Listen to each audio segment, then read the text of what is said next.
बिस्मिल्लाहिर्रहमानिर्रहीम, अस्सलाम वालेकुम। मैं हूं ईसा नकवी। बहरीन है, बहरीन की तरफ से मिज़ाइलों की और ड्रोन्स की तादाद अब जारी कर दी गई है और यूएई के जो सदर हैं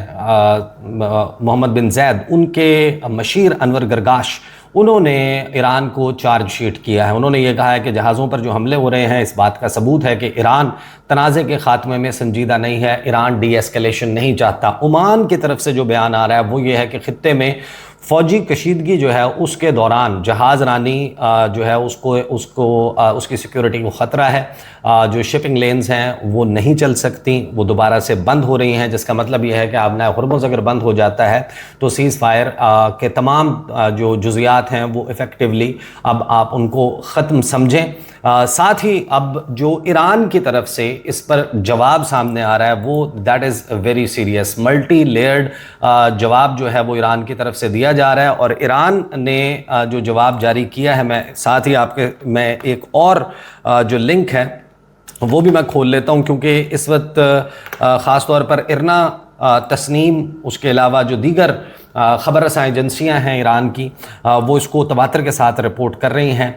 एक तो ईरान ने वार्निंग दे दी है अमेरिका को कि जितने जो अगर एयर रेड किया जाएगा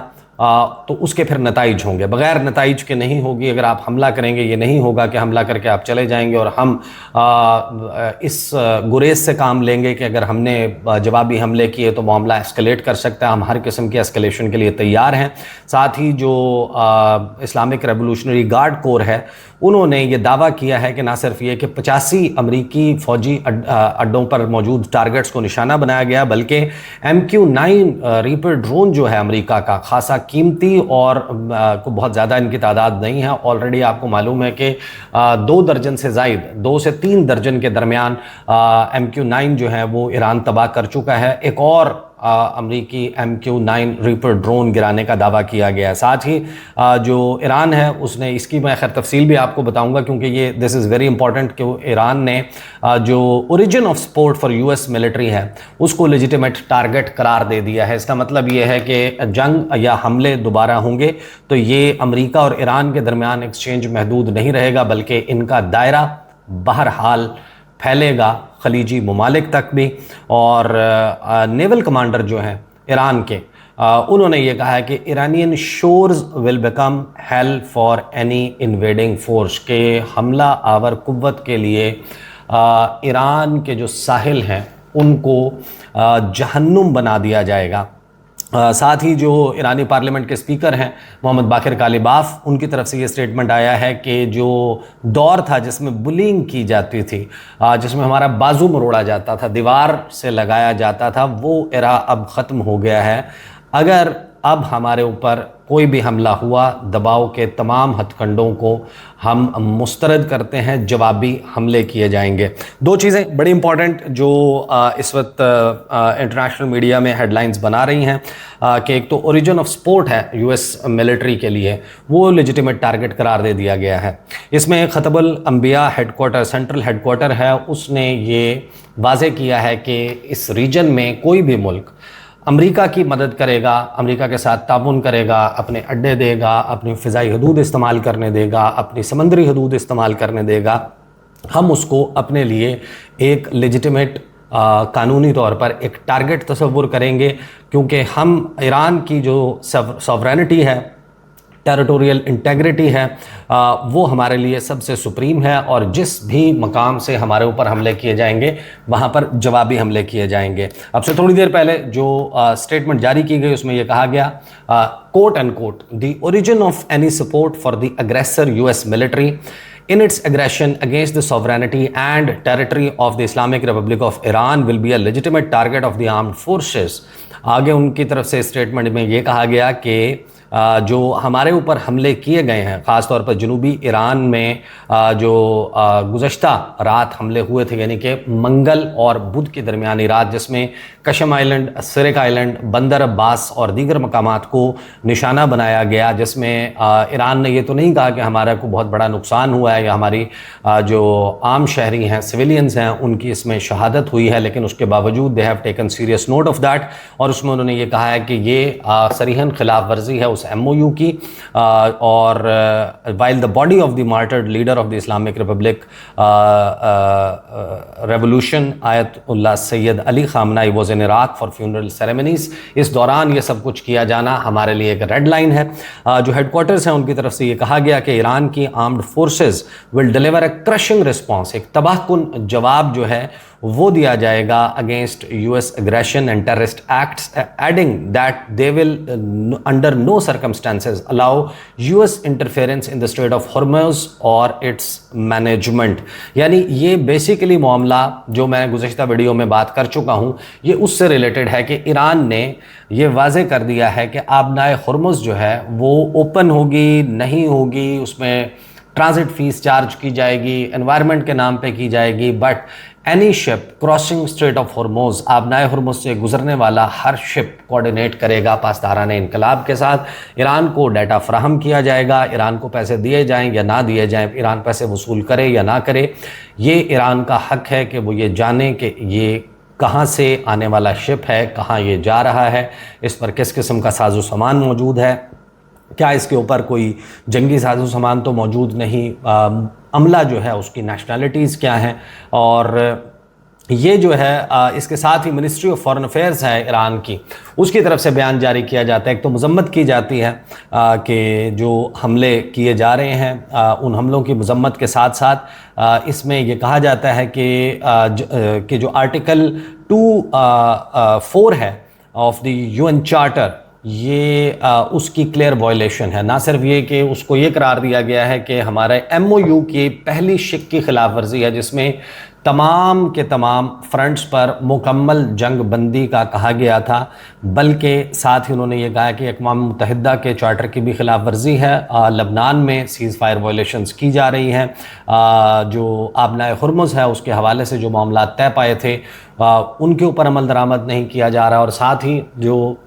नेगोशिएशंस का पीरियड है उसमें क्योंकि ईरान के ऊपर धमकियों का सिलसिला जारी है, और साथ ही आबनाए हॉर्मुज़ में जो नया स्टेटस को है, जो नया एक न्यू नॉर्मल इस्टेब्लिश हुआ है, उसको चेंज करके ओमान के पानियों में 2 शिपिंग लेन्स क्रिएट करने की कोशिश की जा रही है। ऐसी किसी कोशिश को कामयाब नहीं होने दिया जाएगा। जबकि दूसरी तरफ डोनाल्ड ट्रंप ये दावा कर रहे हैं कि जो ओमान के पानी हैं अब उनको इस्तेमाल किया जाएगा, अगरचे ओमान इससे बैक ऑफ कर रहा है, ओमान उससे एग्री करता हुआ नज़र नहीं आ रहा, क्योंकि उनको मालूम है कि ईरान जो है उसने जिन ममालिक को सबसे ज़्यादा अपनी जो willingness to go and engage जो भी वहाँ से शिपिंग लेन्स में से गुज़रता है उसमें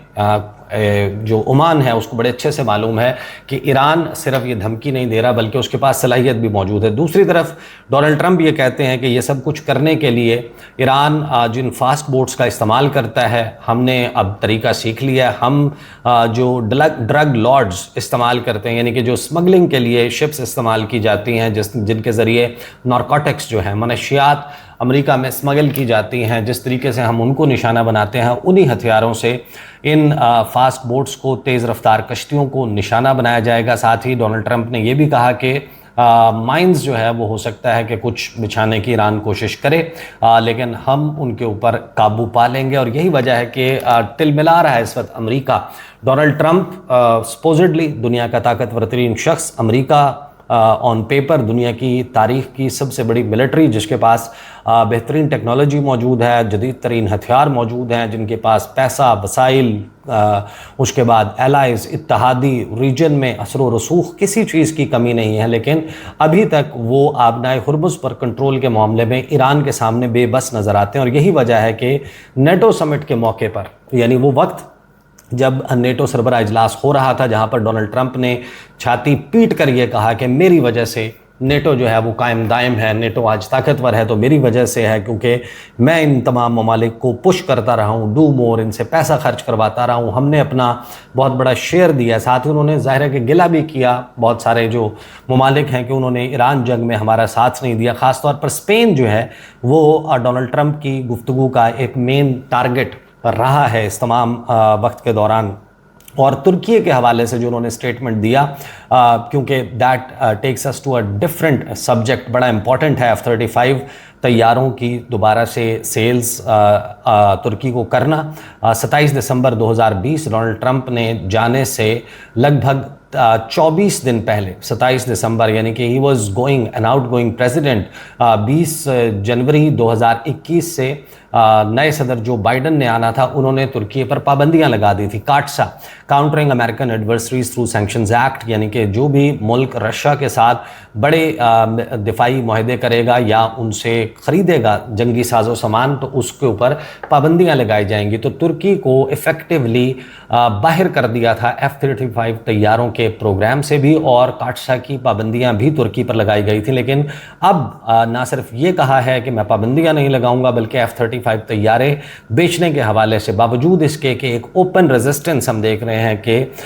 जो इसराइली वज़ीर आज़म हैं बेंजामिन नेतन्याहू, उनकी तरफ से इस पर आ रही है, उसके बावजूद डोनाल्ड ट्रंप ने यह ऐलान किया है। और इसके पीछे मौजूद लड़ाई बड़ी इंटरेस्टिंग है। अमेरिका आखिर चाहता क्या है, किस तरीके से अपनी जो फॉरवर्ड पोस्ट है इस पूरे रीजन में अपनी हेजमनी और अपनी गेम्स जारी रखने के लिए